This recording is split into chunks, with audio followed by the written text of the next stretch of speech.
안녕하세요. 아까 녹화한 게 화질이 이상이 와서 다시 녹화를 하게 됐습니다.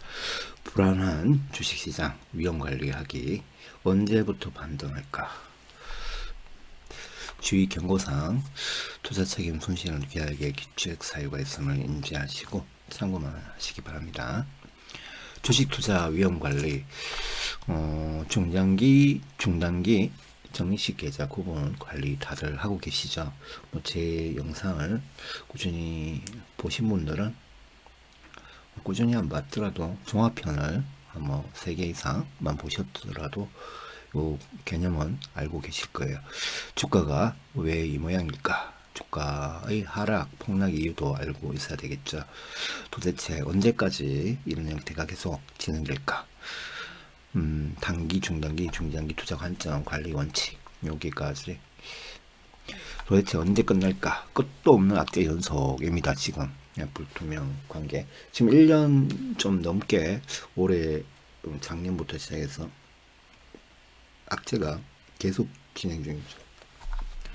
자, 공급망 악재. 지금 주가가 상당히 안 좋은 거는 공급망 악재에서 기인되는 겁니다.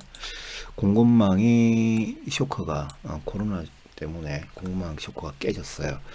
깨지니까 비대면 소비 복장, 해운 운송비가 복장하니까 인플레이션이 생겼죠. 인플레이션이 생기고 미국과 중국 간의 무역 마찰, 인도네시아, 호주, 미국, 이란, 캐나다 이렇게 전체적으로 무역 분쟁 이런 것도 생기면서 인플레이션이 올라가니까 패드가 금리를 긴축을 어떻게 하겠다 이런 돌발 발언이 나오면서 주가가 계속 무너졌던 겁니다. 자, 여기서 끝난 게 아니었어요. 그렇죠? 이게 끝나는 게 아니고 끝날 것 같았습니다. 끝날 것 같았는데 여기 끝나기 바로 직전에 푸틴이 우크라이나를 침공을 합니다. 침공하는 게 우리랑 무슨 상관이야. 근데 침공하는 거를 그냥 뭐 냅두면은 별 문제가 없었을 거예요. 그렇죠? 문제가 없었는데 미국과 영국이 갑자기 EU뿐만 아니라 전 세계적으로 반러시아, 반중국 자유진영 쪽을 다 공동체로 묶어가지고 우리 참여를 안 하면 너고도 다 때려버릴 거야 이렇게 협박을 하기 시작합니다. 한마디로 말하면 미국하고 영국만 참여하는 게 아니고 미국이라는 나라가 야 우리한테 같이 제재 동참 안 하면 너도 러시아랑 친러시아라고 생각하고 너한테도 제재를 때릴 거야 라고 이 전 세계에다가 협박을 하기 시작합니다. 바이든 대통령이. 그러니까 이 참여를 할 수밖에 없는 거죠. 참여를 할 수밖에 없죠. 특히 누구한테 협박을 하냐? 기업들한테 협박하는 그뿐만 아니라 정치인, 정치 단체 장들한테 협박을 하기 시작했습니다. 어떻게? 너가 해외에 갖고 있는 자산 전부 다 동결시킬 거다. 이런 식이죠. 미국에 있는 자산, 스위스나 뭐 유럽에 있는 자산 전부 다 동결시킬 거다.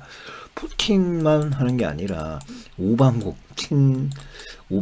쪽에서 제재를 러시아랑 안 하게 되면 이것까지 때리겠다 이렇게 협박을 했어요. 그러니까 어떻게 되겠습니까? 금융, 무역 제재, 원유, 천연가스 수송관 폐쇄하고 뭐 별별 일이 다 벌어졌죠. 지금 보이지 않는 전쟁입니다. 우크라이나 전쟁이 심각한 이유는 뭐 다른 게 심각한 게 아니에요. 이 인플레이션이 심각해서 지금 패드가 어떻고 하고 주가가 1년 반 동안 1년 반은 아니지만 1년 정도 하락을 계속 밀려 내려가고 있는데 그렇죠. 많이 밀려 내려갔어요. 많이 밀려 내려가고 있는데 여기다가 또 하는 겁니다. 인플레이션이 또 폭등하도록 인플레이션하고 주식은 반대로 가니까 이렇게 주가는 밀립니다. 그렇죠? 그리고 이렇게 되니까 갑자기 파월 의장이 말을 바꾸기 시작해요. 며칠 전 2월 말까지 3월 16일까지만 해도 뭐 크게 걱정 안 해도 된다고 이야기해놓고는 그래서 0.25로 하기로 했다. 뭐 안심하세요. 시장을 달래주다가 갑자기 어제 3월 23일자로 22일, 23일자로 갑자기 말을 바꿉니다. 또 1월 27일 날 했던 것처럼 말을 바꿔요. 뭐라고? 야, 우리 지금 이거 보통 일이 아니야. 큰일 났어. 독일의 생산자 물가지수가 한 달 만에 26%나 상승해 버렸어. 그러니까 우리는 지금 이 최대한의 권한을 가지고 금리를 잡기, 인플레이션 잡기 위해서 금리 정책을 바꿔야 되겠다. 긴축을 때려야 되겠다. 어떤 기간이나 약속을 할 수가 없다. 그러니까 금리가 잡힐 때까지 때리겠다. 뭐 범위도 이제 묻지 마라 뭐 이런 투예요. 묻지 마 방식에 막 강력하게 하겠다 이런 투로 발표를 해버렸습니다. 조금 우려가 되는 상황이에요. 이 부분은 그러니까 굉장히 심각하죠. 심각합니다. 그렇죠. 심각한데 자 심각한데 뭐 다음 페이지 정리가 있으니까 정리 부분에서 정확하게 이야기할게요. 내가 원하는 시간, 지정된 기간 투자는 실패한다. 보통 보면 제가 누누이 말씀드렸다시피 이게 뭐예요? 주식 시간표에 맞춰서 해야 된다 했죠. 주식 투자는 주식 시간표에 맞춰야지 자기 시간표에 맞추는 사람들은 주식 투자하다가 크게 실패하거나 낭패를 보거나 포트폴리오 관리나 비중 관리가 안 돼서 나중에 크게 문제가 될 거다. 특히 폭락장이 오면 주식을 가르쳐 주는 사람이나 주식을 추천해 주는 사람들한테 굉장히 큰 뭐랄까 붕괴 뭐 이런 걸 하더라고요. 저는 그걸 5년 전 뭐 7년 전부터 봤기 때문에 제가 이런 말을 자주 했습니다. 주식 시간표에 맞추려고 안 하는 사람들은 제가 주변에서 주식을 배우겠다고 하시는 분들 중에 주식 시간표를 지키기 위해서 노력을 하시는 분과 주식 시간표를 지키지 않으려고 하는 분들 있죠. 자기 마음대로 뭐 체크리스트도 안 만들고 이러신 분들은 제가 이분들은 뭐예요? 제가 다 제 라운드에서 다 추방했죠. 추방한 이유가 이런 것 때문입니다. 주식 시간표를 철저하게 지키려고 하는 사람들은 뭐 장이 많이 밀려도 크게 손실이 안 나요. 그쵸? 반등기 다시 상승할 수 있는데 이분들은 그게 불가능한 사람들이에요. 이 습성 때문에. 주식 시간표를 맞추려고 최대한 노력을 해야 돼요. 자, 그리고 주가의 강한 반등 시기까지 당분간 강한 상승 호재가 나올 게 없다. 이게 당분간은 좋은 게 없어요. 딱 한 가지 호재는 없습니다. 일단 호재는 없고 진행형 악재만 소멸되면 될 일입니다. 일단은 악재가 없기 때문에 악재가 아니고 호재가 없기 때문에 나올 호재는 진행형 악재만 소멸되면 반대 호재가 되거든요. 악재가 소멸되면 이제 호재로 이제 진행되는 겁니다. 푸틴, 젤란스키, 바이든 간의 심리 문제입니다. 지금 심리전을 하고 있어요. 지금 자기들끼리 그런 것 같아요. 쉬운 문제일 수도 있고 나쁜 문제일 수도 있죠. 이 심리의 문제는요 아주 쉬울 수도 있습니다. 그냥 이야기를 잘해서 타협을 보고 헤어지면 끝나는 거잖아. 평화롭게. 근데 그걸 또 바이든이 이게 푸틴하고 젤란스키가 협상을 하려고 하는데 바이든이 계속 전범 처벌하겠다 이런 식으로 하니까 심각한 거죠. 더 심각합니다. 푸틴이 전범 그래 그러면 핵전쟁 하자. 제가 볼 땐 바이든이 이 사람이 좀 제가 솔직히 욕 좀 하면요. 푸틴은 원래 그 옛날부터 20년 전부터 이상한 사람이었어요. 원래 그런 독재 성향의 강력한 어떤 그런 게 있었잖아요.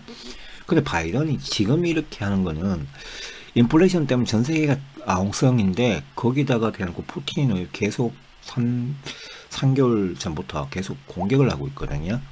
푸틴을 뭐랄까 이렇게 다독여 가지고 평화를 유지할 수 있도록 하는 게 아니라 젤란스키를 꼬셔가지고 푸틴한테 대항하도록 시켜가지고 전쟁이 일어났잖아요. 일어나니까 갑자기 바이든에서 나는 누구 못 도와줘. 이렇게 하니까 젤란스키는 뻥하죠. 이게 도와준다고 도와주는 것처럼 완전 절친처럼 이야기해놓고는 지금 전쟁이 일어나니까 왜 나는 안 도와줘. 대신에 푸틴만 계속 때릴 거야. 문제는 그렇게 해서 푸틴이 젤란스키를 우크라이나를 침공하니까 침공하면서 쉬운 전쟁이 아니죠. 이게 푸틴은 쉽게 생각했는데 쉽게 생각한 건지 뭐 너그럽게 생각했는지 모르겠지만 어쨌거나 그렇게 했는데 이게 이상한 식으로 전쟁이 흘러가니까 갑자기 바이든이 푸틴을 전범 취급합니다. 전범자. 전범자를 취급을 당하면요, 러시아 입장에서는요, 어떻게 될까요? 핵 무기를 핵카드를 사용할 수도 있죠. 제가 볼 때는 이 바이든이 솔직히 말해서 다른 전 세계인들을 전혀 신경을 안 쓰는 것 같아요. 인플레이션 막기 위해서 자기가 협상을 해줘야 되는데 그것도 안 하고 오히려 더 속을 끌고요. 그렇죠? 전쟁이 더 심각하게 되도록 고의적으로 하는 것 같은 느낌, 전략적으로 하는 느낌. 그 다음에 핵전쟁을 일으키려고 하는데 하도록 계속 유도를 하는 사람이 바이든 같아요. 이게 지금 가장 심각한 문제입니다. 푸틴이나 젤란스키가 문제가 아니고 바이든이 지금 가장 심각한 키를 가지고 있는데 이 키를 갖고 있는 사람이 계속해서 불을 지피고 있다. 전쟁이 더 확전이 되도록 불을 지피고 있는 사람이다. 그래서 답이 별로 안 보입니다. 솔직히 말해서는. 진행형 악재가 소멸될 때 러시아 우크라이나 평화협상이 돼야지 전쟁이 끝난다. 그렇죠? 발작형 고인플레이션 또 잡힙니다. 요게 되면요, 이게 이제 여기 요 부분이 모든 게 해결할 수 있는 과제입니다. 그리고 영국, 미국이 제재를 그대로 유지하면 또 인플레이션 문제가 있겠죠. 뭐 에너지 부분이나 자원, 금속 부분은 풀어줘야 되는데 그 부분까지 계속 잠그고 있으면 전쟁이 끝나도 약간 반등을 하다가 금리 해결이 안 되니까 패드가 또 때리겠죠. 이런 문제가 아직까지 남아있다. 무엇을 우리는 어떻게 대응을 해야 되나? 이 또한 지나갈 거예요. 지나가는데 문제는 뭐예요? 지금 패드 문제만 있고 너무 급등한 게 밑으로 던진 게 이렇게 있었다고 하면 금리 인상 부분만 있었다고 하면 이렇게 반등을 3월달부터 반등이 쉽게 나왔을 가능성이 커요. 3월 16일부터. 그런데 지금 어때요? 그 전부터 전쟁이 나버렸죠. 그럼 전쟁이 났으니까 여기가 이렇게 됐어요. 그리고 이렇게 하다가 반등할 것 같았는데 지금 바이든 행위가 푸틴을 죽여야 되겠다 이런 심리 같아요. 쟤를 완전히 죽여버리겠다. 러시아 정권을 아예 민주화로 만들겠다. 이런 개념, 민주화로 만들어서 중국 편이 못 되도록 중국을 전 세계적으로 이제 왕따를 시키기 위해서 러시아 자체를 갈아엎어버리자. 이런 전략을 피고 있는 것 같아요. 근데 문제는 핵전쟁을 하더라도 이런 논리야, 바이든 지금. 그래도 그러니까 핵전쟁을 하더라도 우리한테 속겠냐? 이런 논리인 것 같아요. 이게 말을 계속 바꾸고 있거든요. 바이든도 지금 약간 치매나 무슨 심각한 무슨 병증이 있을 정도로 말을 계속 바꾸고 있습니다. 그 언론사들한테 욕을 상욕을 하고 있거든요. 지금 인터뷰를 이제 하잖아요. 하면은 그 마이크를 건 척을 하는 건지 아니면 껐다고 생각하는지 모르겠지만 한두 번 욕하는 게 아니에요. 지금 그냥 사석도 아니고 인터뷰장에서 욕을 합니다. 기자들한테. 상욕을 해요. 빡큐 그러면서 뭐 이런 욕 있죠. 미국 용어로 한국말로 하면 개, 뭐 이게 도구 뭐 이런 이야기 있죠. 그런 이야기를 합니다. 이 사람이 지금. 인플레이션을 잡는다고 해놓고 왜 이 분위기를 이렇게 몰아가십니까 하니까 내가 인플레이션이 이렇게 심한지 모르냐? 뭐 그러면서 막 욕을 해요. 언성을 높이고. 그 다음에 푸틴을 저렇게 자극을 하면은 핵전쟁이 일어나는 거 아니냐. 그렇게 이야기하면 답을 어떻게 하냐면 핵전쟁 안 일어난다가 아니고 미국의 미사일은 못 날라온다. 이렇게 이야기합니다. 이 말이 정말 무서운 거예요. 미국은 걱정하지 마라. 날라오다 다 격추시켜서 못 날라오니까 걱정하지 마라. 그러면 유럽 국가들은 어떻게 돼? 유럽 국가들은 어떻게 되죠? 그래서 저는 이 바이든이 진짜 이게 완전히 푸틴보다 더 또라이 같아 지금. 이 또라이입니다. 제가 볼 때. 트럼프보다 더 심한 것 같아요. 트럼프는 이거 뭐야 당근 하나 주고 뺏고 하는 이 도란프고, 이건 또라이가 아니고 이거는 정말 이거 2차 세계대전이 일어난 그 주범들하고 똑같은 이런 것 같아요. 제가 진짜 바이든이 푸틴보다 심각한 것 같아요. 자, 단기, 중장기, 뭐 계좌, 중장기 계좌 관리는 철저하게 달라야 합니다. 그렇죠? 이거는 제가 항상 이야기했죠. 이거 나중에 어기면 주가가 붕괴되거나 막 그럴 때 단기나 중단기로 들어간 계좌에서 수익 관리가 안 되면 이거 자체까지 다 물린다. 중장기까지 물리고 이거까지 다 물리면 답이 없지 않냐. 이거는 내가 수익인 지점에 70% 갔다가 10%까지 내려오든 어떻든 간에 다 던져야 되죠. 수익 무슨 악재가 터졌으면 최근에 뭐 악재가 여러 번 반복됐잖아요. 빨리 뭐에 청산해야 돼. 내 수익 관점에 다 청산해서 다른 종목을 사면 답이 있을 거다. 이런 식으로 생각하지 말고 조금씩은 적립식 계좌로 뭐 조금씩 사든가 뭐 분할해서 조금씩 하든가 그건 소액 담는 건 괜찮아요. 그리고 모든 거래를 정지를 하고 조금씩 늘렸죠. 그쵸? 뭐 10개를 샀다고 하면 이 중에 소액으로 샀다가 1차분 샀다가 다 정지하고 2차분 샀다 정지를 한 상태에서 이 한두 개만 추가 매수를 하더라도 나머지는 다 거래 정지를 해놔야 되죠. 그쵸? 근데 이렇게 저 같은 경우는 이렇게 가르치고 있는데 자기 혼자 딴 세계에 있는 사람이 있어요. 이 다음 장에서 제가 알려드리면 차트 흐름에 대한 시각화를 반드시 해야 되는데 이걸 안 하니까 이상한 행동을 계속합니다. 그리고 어떤 중독성, 추가 매수나 신규 매수 집중적으로 할 시기는 푸틴 쇼크가 끝나는 겁니다. 이때 이게 정말 중요하죠. 이거 푸틴 쇼크가 뭡니까? 전쟁. 푸틴이 야 젤란스키랑 협상을 보고 이제 전쟁 그만 끝내자. 그리고 서방 진영하고도 좀 화해를 좀 하고 요런 거 나왔을 때입니다. 그 전에는 심각할 것 같아요. 지금 계속 협박 중이잖아. 아니면 푸틴 쇼크라는 거는 끝날 수 있는 방법은요, 평화 협상도 있지만 푸틴이 암살 당하거나 죽어야 됩니다. 아니면 갇히거나, 그렇죠? 쿠데타 일어나서 갇히거나 정권이 바뀌거나 이런 게 되면은 뭐 좀 좋아질 것 같고. 자, 여기서 시각화를 해보도록 하겠습니다. 지금 현재가 여기라고 하면요, 지금 현재가 여기라면 주가가 이렇게 올라갈 수도 있겠죠. 근데 저는 이렇게 올라가지 못한다고 생각합니다. 지금 현재까지만 계산하면 푸틴 쇼크가 끝나면 이렇게 할 수 있어요. 자, 이렇게 올라가려고 하면요, 푸틴 쇼크가 반드시 왜 이래?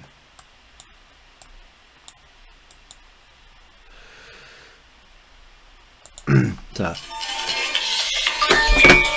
반드시 이렇게 올라가려고 하면 푸틴 쇼크가 끝날 때 지금 뭐 여기거나 제가 볼 땐 여기라고 생각하는데, 만약에 이렇게 되면 푸틴 쇼크가 끝나고 뭐 패드가 문제가 있고 막 그런 게 있더라도 이렇게 올라갈 가능성이 훨씬 큰데요. 인플레이션 문제는 여기서부터 출발해서 이게 산을 넘어와서 지금 진행됐기 때문에, 그렇죠? 인플레이션은 지금 여기서부터 출발했거든요. 여기가 2020년도 뭐 5월달부터 11월달까지 이 사이에서 이미 출발한 거라서 인플레이션은 누구나 다 알고 있습니다. 그리고 이제 리오포닝이 되면 인플레이션은 많이 내려가기 때문에 그거는 자연스럽게 해결될 부분이었는데, 푸틴 쇼크가 인위적으로 더 인플레이션 만들고 있기 때문에. 자, 요게 A입니다. A는 푸틴 쇼크가 끝나야 다라는 가정하에서 이런 차트가 나온 거고, 이거는 푸틴 쇼크가 끝나지 않고 뭐 잘 풀리는 것 같더니 더 심각하게 이 전범 몰이를 하잖아. 전범. 자, 바이든이 정말 심각한 게 전범 취급을 하면서 푸틴을 이제 막 협박 중이죠. 그럼 푸틴 입장에서는 자기가 정권을 가지고 있고 아직 그 장성들이 자기 팬들이다.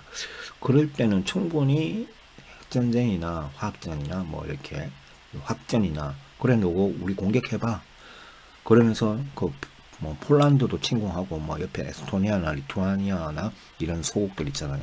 이런데 발틱 3국도 침공하고 막 이런 행위를 계속한다. 그렇게 했을 때 나토나 미국이 정말 참전이 쉬울까? 저는 참전이 쉽지 않다고 생각하거든요. 그럴 때 누구 참전하면 우리는 핵 전력을 가동하겠다 이 협박을 하면 답이 없잖아요. 누가 우리한테 시비 걸어서 나는 하는 거야 이렇게 협박하면 쟤네들은 바이든 쪽에서는 답이 없어요. 어떻게 답을 주겠죠? 답을 줄까요? 전이 참전하면 핵전쟁 날 겁니다. 그렇죠? 푸틴 헌법에 그러니까 러시아 헌법에 적국이 우리 군과 그게 미국이나 이런 이제 그게 일어나면 핵전쟁이 자동으로 일어나도록 이런 뭐 법이 갖춰져 있더라고. 그게 굉장히 끔찍한 겁니다. 거기에 거부권을 행사하면요 사형이에요. 그 국가 업무 뭐 관련제이기 때문에 핵전쟁이 거의 뭐 일어날 가능성이 훨씬 커져. 그렇게 되면. 자, 그러면 이렇게 되는 거죠. 근데 핵전쟁이 일어나면 사실상 전체로 다 쏠까?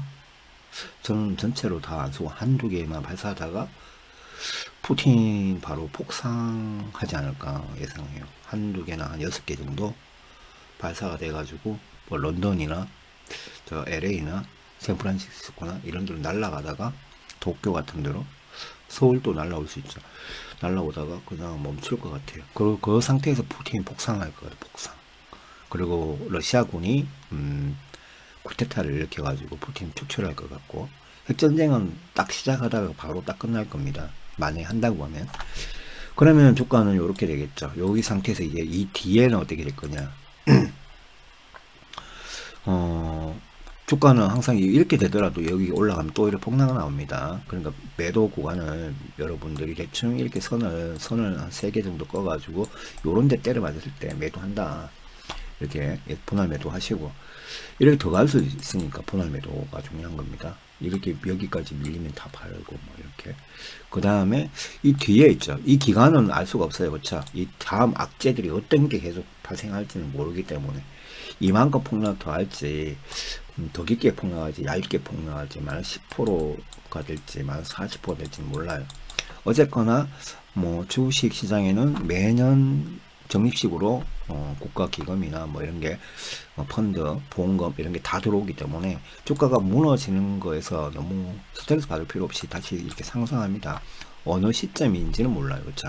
항상 상승. 여기가 코로나입니다. 코로나 때 이후에 폭등했죠. 서브프라임 모기는 이후에도 이렇게 폭등했고 IF 이후에도 폭등했고 무슨 막재가 생기든 다 폭등했습니다. 특히 그 2차 세계대전 이후에도 이렇게 폭등이 나왔고 그러니까 어떤 상황이 되든 폭등하니까 내가 여기서 어떻게 이길 것이냐는 여러분의 시간 싸움이고 인내고 스트레스 성격의 문제입니다. 주식시장이 좋지 않을 때 문제가 되는 유형들을 보면요. 매수 중독성 있는 분들, 매수 집착성. 지금 아까 제가 뭐 이거 문제가 생겼으면 그 추가 매수하는 시기를 딱 조율을 하고 은행에 돈 넣어놓고 이렇게 2020년 3월 이후까지 큰 목돈들은 여기 다 은행에 넣어놔라고 했더니 벌써 3월 전에 돈을 다 써버린 분들이 상당히 많더라고요. 지금 전에 이거 5천만 원 있었잖아요. 전에 이거 3억 정도 있었잖아요. 어떻게 하셔서 은행에 넣으라고 했는데 한 1,000만 원, 2천만 원 꺼내서 그냥 이렇게 단기 트레이닝이나 이런 거 하시라고 적립식으로 뭐 그 ETF 같은 거 사라고 했더니 1,000만 원만 냅두고 2억 9천만 원 꺼내가지고 하고 계시더라고. 그러니까 이게 문제가 있죠. 이 매수 중독증입니다. 괜히 제가 2020년 3월 이후까지 은행에 넣어놔라고 한 게 아니에요. 패드가 금리 올리기, 그렇죠? 근데 문제는 이전에 뭐예요? 문제가 또 생겼죠. 벌써 다 뺏음, 결과적으로 사면 살수록 손실만 규모가 커진 거였죠. 결국적으로 욕심, 과욕이 정신세계를 지배하는 경향, 매수 시기 원칙을 반대로 한다. 대폭락할 때, 이제 코로나 때도 마찬가지고 서브프라임 모기는 때도 마찬가지고 대폭락할 때는요 다 도망을 가요. 그리고 관심을 꺼내요. 아, 주식은 사기다, 주식은 쓰레기다, 어떤 이 주식 방송하는 사람들도 전부 다 쓰레기다, 사기꾼이다, 이렇게 내 인생을 말아먹었다 이렇게 하던 사람이 만약 그럴 것 같으면 아예 주식을 하지 말아야 돼. 반영구적으로 하지 말아야 되는 건데, 꼭 보면 이 사람들이 어떤 때 하냐면 사면 안 되는 자리에서 삽니다. 왜? 그러면서 주가가 폭락을 했을 때는 여기서는 관심 끊고 이거 사기다 막 욕하던 사람은 이 주가가 다시 이렇게 올라가죠. 삼성전자가 막 9만까지 올라가잖아. 4만 원일 때 사라고 사세요. 5만 원 사세요. 그러니까 야 그거 2만 원 간다 3만 원 간다 이렇게 합니다. 이 사람들 공통점이. 이러다가 8만 원 9만 원 올라가면요 여기서 삽니다. 그러니까 제가 볼 때 이 사람들은 뭐예요?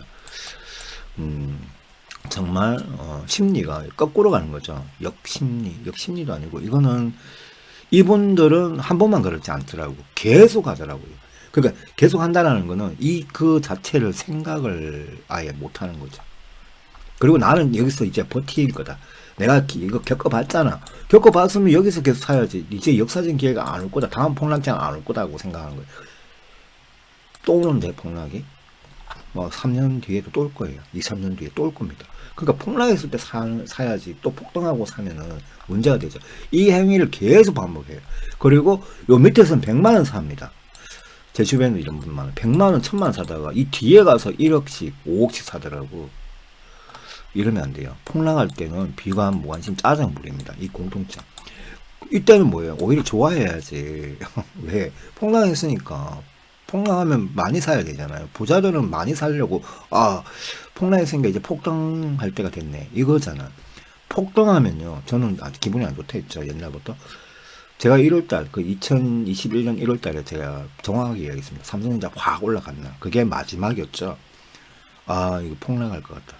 주가 이거 이제 재미가 없다. 이거는 앞으로 적게 내려가도 20%고 많이 내려가면 40%까지 내려간다고. 전체 지수가.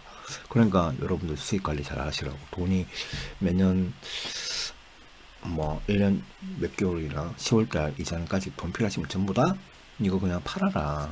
다 팔라고는 하지 않았죠. 장기 투자하는 이런 거 몇 개 빼고. 다시 폭등하면 100%가 넘어가야 그때부터 매수를 하는 분. 이 행동을 반대로 하시는 분들은 평생 물립니다. 단기, 중단기, 중장기 정식 계좌 구분하시고 스타면서 이거 제가 항상 가르쳐줬잖아요. 이 계좌를요, 이 4개를 파는 이유가 뭐예요? 이 4개는 4개대로 따로따로 계속 하시면 되잖아요. 그럼 돈이 구분되어 있잖아. 그렇죠? 단기, 중단기 계좌를 올라갔을 때 내려오면 무조건 수익 실현을 해야 되죠. 내가 못 팔았다면 단기는 무조건 손절을 하셔야 되죠. 맞죠? 아니면 사지 말고 그냥 가만히 예쁜 방치를 했다 나중에 사든가. 전략적으로 종목 관리가 좀 중요한데 종목마다 단기 종목 중에는 무조건 손절해야 되는 게 있고, 나는 4분할 7분할을 해서 밑으로 엄청 많이 떨어졌을 때만 사겠다 이런 거. 중단기는 많이 한 70%까지 올라갔다가 그러면 거기서 스탑면서 걸어놓고 매도가 밑으로 내려오면 바로 매도되는 거죠. 60 한 4% 5%에서 매도되는 거고, 중장기는 내가 목적 기간이 이거는 적금하고 똑같아. 7년짜리나 10년짜리 적금하고 똑같다고 생각해야 돼요. 그쵸? 그런 관점에서만 얘기하는 거지. 근데 내가 1년, 2년 투자할 거를 중장기로 생각하면 됩니까? 안 되죠. 절대로 안 됩니다. 중단기입니다. 그거는. 종목만 알려주지 복잡하게 이런 거 왜 가르치냐 이런 말씀 하시던데, 결국에는 이걸 제대로 배우신 분은 지금 기분이 별로 나쁘지 않을 거예요. 그쵸? 어느 정도 다 현금도 있고, 단기, 중단기 들어간 거 팔아가지고 지금 현금 보유율이 있으니까 밀린 종목들 추가하면서 해서 이제 물타기를 어떻게 할까 이런 거면 고민 중이고, 정식 계좌를 넣고 이제 계속 조금씩 사는 거 이런 재미가 있는데, 이 자체가 없는 분들 있죠. 자기 자신 속이고 계좌도 한 개로 딱 하고 있었던 사람들은 박살 났을 겁니다. 지금 관리가 안 되니까.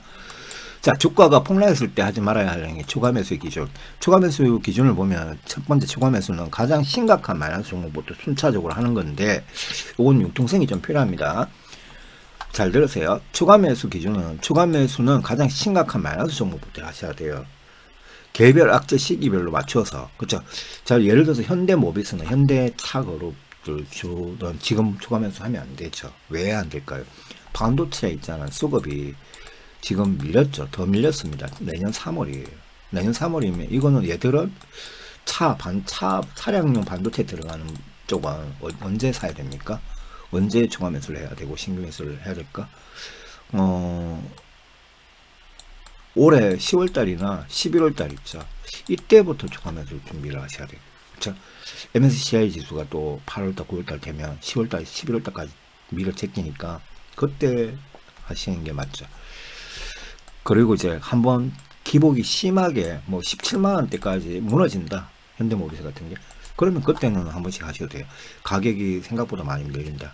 그런 경우에는 하셔도 되지만 20만 원대를 위해서는 안 하시는 게 좋을 것 같아요. 지금은 이 10월달, 11월달까지 밀렸어요. 감당이 되는 범위 안에서 하셔야 됩니다. 감당이 안 되면 큰일 나죠. 그리고 물린 종목을 두고 제가 이제 최악의 사람들, 제가 그랬죠. 여자친구, 이 여자친구 건드렸다, 저희 친구 건드렸다, 이런 거, 여자도 마찬가지고, 이 남자 건드렸다, 저 문어발 다리로 하다가, 그러니까 배신자, 이게 배신이잖아요. 종목 배신자가 되지 마라 했잖아. 그렇죠?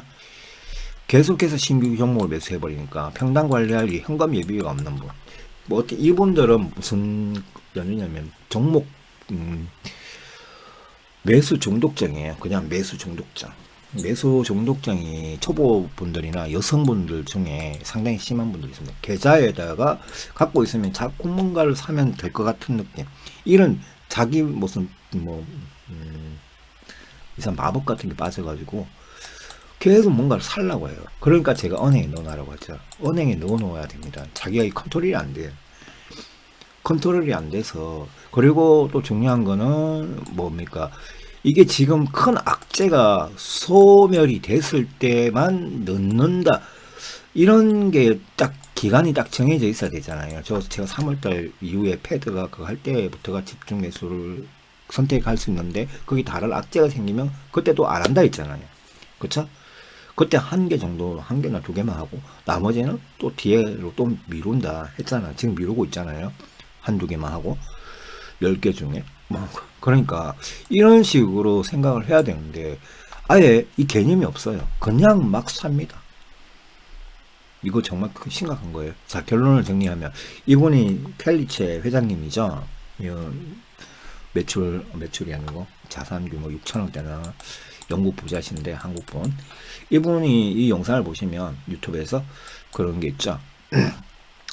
지금은 주가가 많이 떨어졌으니까 더 사라 뭐 주식을 한 300억인가 뭐 이렇게 갖고 있는 것 같은데 더 사라. 그리고 사놓고 그냥 잊어놓고 예전 7년 뭐 2011년 13년도에도 주식 좀 사셨던데 그때도 사놨을 때 주가가 왔다 갔다 했다. 그런데 그냥 냅뒀더니 여기 이렇게까지 올랐는데 이 안에 이렇게 하고 여기까지 올라왔어. 그럼 지금 내려가도 여기까지야. 그러니까 또 내려가더라도 또 이렇게 해서 나는 파는 구간은 항상 이런 데서만 판다고 생각하면 걱정하지 마라. 이 이야기를 하시거든요. 이런 이야기를 한번 들어보시고 목돈은 써야 할 시기는 언제인가?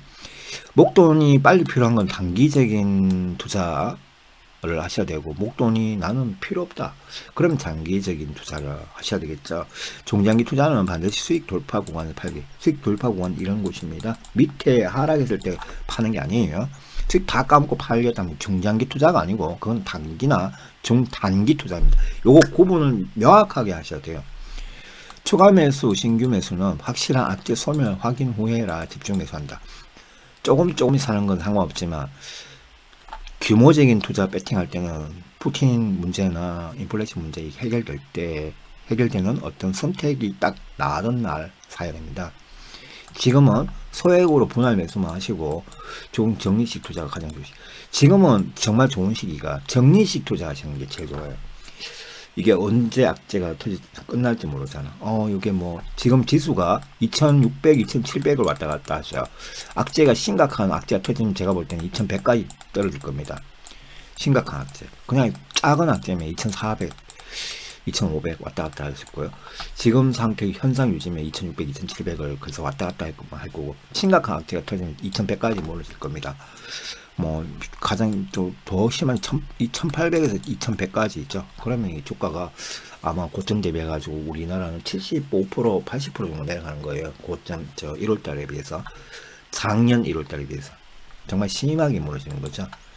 이때가 지난번 2018년 트럼프 악재하고 똑같아요. 그때도 고점대비 75% 내려왔으니까 그런 거 염두에 두고 내가 이 적립식 투자를 하시는 게 맞죠. 적립식 투자는 밑으로 끌려가 내려가도 2천만 원 갖고 뭐 한 달에 100만 원, 200만 원씩 사는 거니까 약수익인 종목들을 하나씩 처분해서 예비비를 마련해야 됩니다. 폭락 뒤에는 폭등, 이것만 지켜라. 요거 명심하시고, 약수익 종목들은 이런 악재가 계속 진행 중이니까 약수익 종목들은 빨리빨리 처분해가지고 현금을 빼놓고 다른 거 사려고 하지 마시라는 겁니다. 사더라도 내가 현금의 10%만 사라. 지금은 그럴 때입니다. 그리고 뭐 이게 주식 고수의 영상보다는 요즘에는 이런 분들이 영상을 보시는 게 좋아요. 주식 고수분들 보통 보면 지금 계속 제가 어떤 방송을 보고 저 사람은 주식 고수가 맞나? 그 유튜브 채널 인기는 70만 명, 65만 명이던데 저 사람이 정말 사람 개미들을 다 꼬집어가지고 지옥으로 끌고 가려고 하는 것 같은 분위기. 뭐라고 이야기하냐면 방송 자체가 이래요.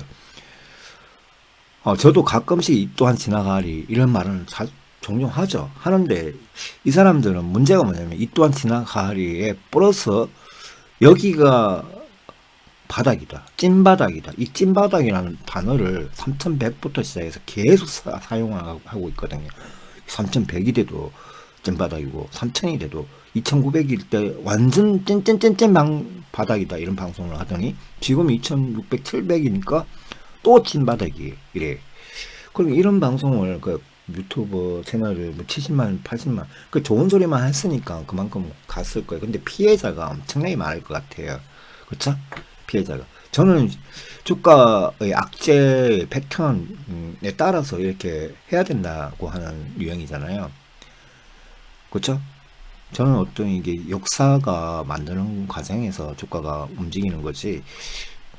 예측을 어떤 사건이 벌어지면 2100까지로 내려간다고 제가 미리 거기 공개가 나갔잖아요.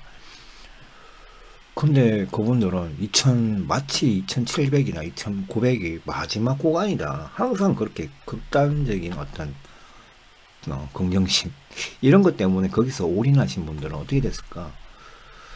이런 것도 잘 생각해 보세요. 이게 주식을 뭐 좀 제대로 하시려면 도로 주행할 때 교통사고는 언제 어떻게 생길 줄 몰라요. 아차 하면서 사고가 나는 겁니다. 그러면 그 자체 주가가 붕괴되는 거랑 똑같은 거예요. 이런 관점만 좀 생각하시고 좀 마음에서 여유를 두고 욕심을 내지 마세요. 내가 이 돈을 다 써야 된다. 다 때려 넣어야 된다. 이런 욕심을 부리시다가 이렇게 되는 거거든. 아시겠죠? 자, 수고하셨습니다. 그리고 뭐 수익 좀 있는 거 내가 현금 예비비가 없고 수익만 있다. 그럼 수익을 일부 덜어내 놓으셔야 될 것 같아요. 지금 상황이 좀 안 좋아요. 푸틴이 핵전쟁할 수도 있습니다. 바이든 대통령이 너는 전범자야 이렇게 말을 하고 있으니까 심각한 거죠. 자, 오늘 방송 여기까지. 아까 제가 요 내용을 한번 했는데 그 영상이 좀 이상하게 안 열리더라고. 이게 스마트폰으로는 되는데요. 그렇죠? 이거 왜 또 이래?